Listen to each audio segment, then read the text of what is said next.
కారం రంగు రుచితో ఉంటుంది. ఆచి మిరపపొడి అదరగొట్టే కారం రంగు రుచి.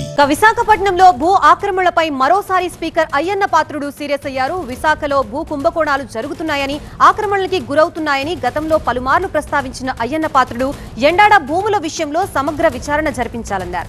విశాఖ జిల్లా ఎండాడలో సర్వే నంబర్ 14-1లో ఉన్న 5.10 ఎకరాల భూమికి అడ్డగోలుగా ఎన్ఓసీలు ఇచ్చారన్న ఆరోపణలపై మంత్రి అనగాని సత్యప్రసాద్ కు స్పీకర్ లేఖ రాశారు. వైసీపీ నేతలు, రెవెన్యూ అధికారులు కుమ్మక్కై ఈ దందా చేసినట్లు జనసేన కార్పొరేటర్ మూర్తి యాదవ్ చేసిన ఆరోపణల్ని ప్రస్తావించిన అయ్యన్న తన పేరుని ప్రస్తావించడం బాధాకరమన్నారు. సమగ్ర విచారణ జరిపించాలని మంత్రికి సూచించారు స్పీకర్ అయ్యన్న పాత్రుడు. విచారణ నివేదికని త్వరలో జరిగే అసెంబ్లీ సమావేశాల కంటే ముందే సమర్పించాలని రెవెన్యూ మంత్రి సత్యప్రసాద్ ని కోరారు స్పీకర్ అయ్యన్న పాత్రుడు. భూముల కబ్జాపై కఠిన చర్యలు ఉండేలా చట్టాల్లో మార్పులు చేయాల్సిన అవసరం ఉందన్నారు. ప్రస్తుతం ఇదే అంశానికి సంబంధించి మనకి పూర్తి అప్డేట్స్ ఇవ్వడానికి మా సీనియర్ కరెస్పాండెంట్ కాజా సిద్ధంగా ఉన్నారు. కాజా, అయ్యన్న పాత్రుడు రాసిన లేఖలో ఏముంది, అసలు ఈ భూ సమస్య ఏంటి, డీటెయిల్స్ ఏంటి?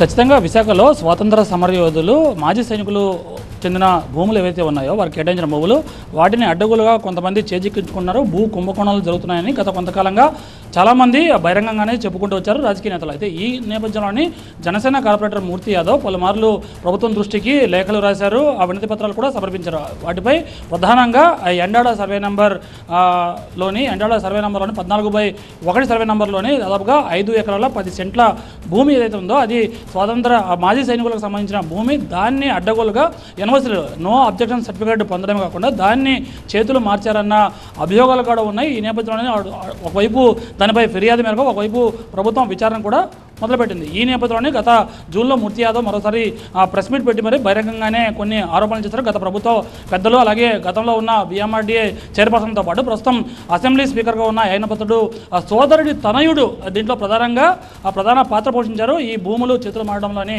కీలక వ్యాఖ్యలు చేశారు. దానిపై సమగ్ర విచారణ జరిపించాలి, దీంట్లో కొంతమంది అధికారులు IAS పాత్ర కూడా ఉందని జనసేన కార్పొరేటర్ మూర్తి యాదవ్ ఆరోపించారు. అయితే ఈ నేపథ్యంలోనే దానిపై స్పందించిన అసెంబ్లీ స్పీకర్ అయ్యన్న పాత్రుడు దీనిపై ఈ ఆరోపణలపై సమగ్ర విచారణ జరిపించాలని ఈరోజు ప్రత్యేకంగా రెవెన్యూ మంత్రి అనగాని సత్యప్రసాద్కు ప్రత్యేకంగా ఒక లేఖ రాశారు. దీంతోపాటు రెవెన్యూ శాఖ ముఖ్య కార్యదర్శి, దీంతోపాటు విశాఖ జిల్లా కలెక్టర్కు కాపీ కూడా పంపేలా ప్రత్యేకంగా ఆ లేఖను పంపించారు. అయితే దీంట్లో ప్రధానంగా అంశం ఏంటంటే ఏదైతే తన పేరు ప్రస్తావించారో తనకు ప్రమేయం లేకుండా తన ప్రతిష్టకు భంగం కలిగేలా ఉంది. దీనిపై ఖచ్చితంగా సమగ్ర విచారణ జరగాల్సిందే. ఒకవేళ ఎవరైతే హక్కుదారులు ఉంటారో వాళ్ళకి అన్యాయం జరిగితే వాళ్ళపై ప్రత్యేకంగా చట్టపరమైన, ఎవరైతే బాధ్యులు ఉంటారో వాళ్ళపై చట్టపరమైన చర్యలు తీసుకోవాలి. దీనిపై సమగ్ర విచారణ చేయాలి. ఆ రిపోర్ట్ను ఈ అసెంబ్లీ సమావేశాల కంటే ముందే తమ వచ్చేలా చూడాలి అని అనగాని సత్యప్రసాద్కు మంత్రికి కోరారు. దీంతోపాటు ఈ అవసరమైతే చట్ట సవరణ కూడా చేసి ఎవరైతే ప్రధాన హక్కుదారులు ఉంటారో వాళ్ళకి పూర్తి స్థాయిలో న్యాయం జరిగేలా చూడాలి. దీంట్లో విశాఖలో ఉన్న భూకుంభకోణాలు జరగకుండా ఒక సమగ్రమైన ఒక చట్టాన్ని తీసుకొచ్చేలా ప్రత్యేక కార్యాచరణ సిద్ధం చేయాలని